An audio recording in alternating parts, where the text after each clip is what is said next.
Hey, this is Ciderhelm, and welcome to the Vainglory Hero Spotlight. Today we're looking at Koshka, a playful assassin who just wants to have some fun. Koshka has picked up a few cat habits from her adoptive Grangor parents.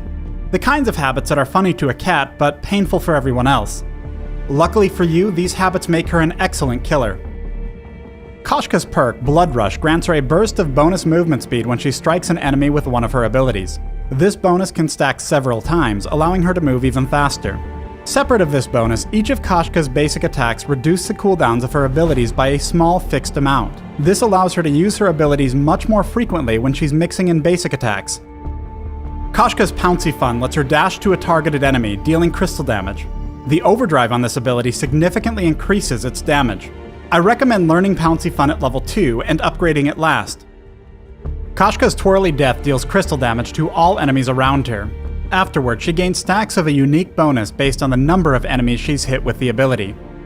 Koshka consumes these stacks with her basic attacks, granting additional bursts of crystal damage against her target. The overdrive on this ability significantly increases its damage.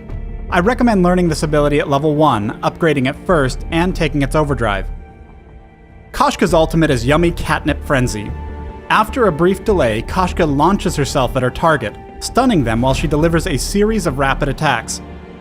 Though ranks in this ultimate offer more damage and a shorter cooldown, players who respond quickly can prevent the stun with Reflex Block.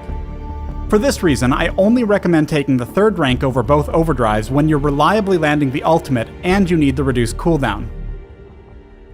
When playing Koshka as an assassin, I recommend starting with Aftershock. Combined with her ultimate, this can allow her to easily secure kills in early and mid-game fights to maintain an edge as the match goes on.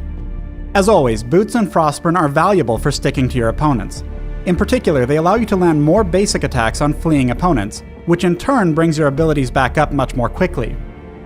Along the same lines, cooldown items are great at reducing the number of basic attacks required to bring your abilities back up. Rather than being redundant, these items actually multiply the effectiveness of her perk. Defense items like Crucible are great if you're having issues staying alive, or if you suspect you may once your opponents gain items or ability levels. Getting defense early can allow you to stay in the fight and take a beating. Koshka and Catherine are heading towards the lane as the enemy team chases their Ringo. Take note of Koshka's Twirly Death. Rather than aggressively jumping in, she waited just a few brief moments out of vision so she could hit all of her opponents at once. She'll then use an empowered basic attack to finish off Celeste before switching over to Adagio. She locks Adagio down with her ultimate, but he's recovering health quickly and activates Crucible to slip away. Despite this, Koshka's tenacity is unmatched, and her basic attacks will bring her pounce back quickly enough to secure the kill. Arden has proven to be far more durable, and Koshka instead turns and runs directly into the jungle. This isn't a retreat. By giving Arden a brief advantage, he's drawn back into the lane, allowing Koshka to flank. Though they won't pick up the kill, the maneuver does pay off, with Arden retreating at low health and without his ultimate. With this advantage, Koshka immediately turns to clear the enemy jungle. Let's look at one more team fight, this time from a different match. As this fight begins, Koshka is intentionally staying out of vision as her teammates engage. By letting her opponents burn important cooldowns, such as his Catherine stun, she's able to compensate for her fragile assassin build.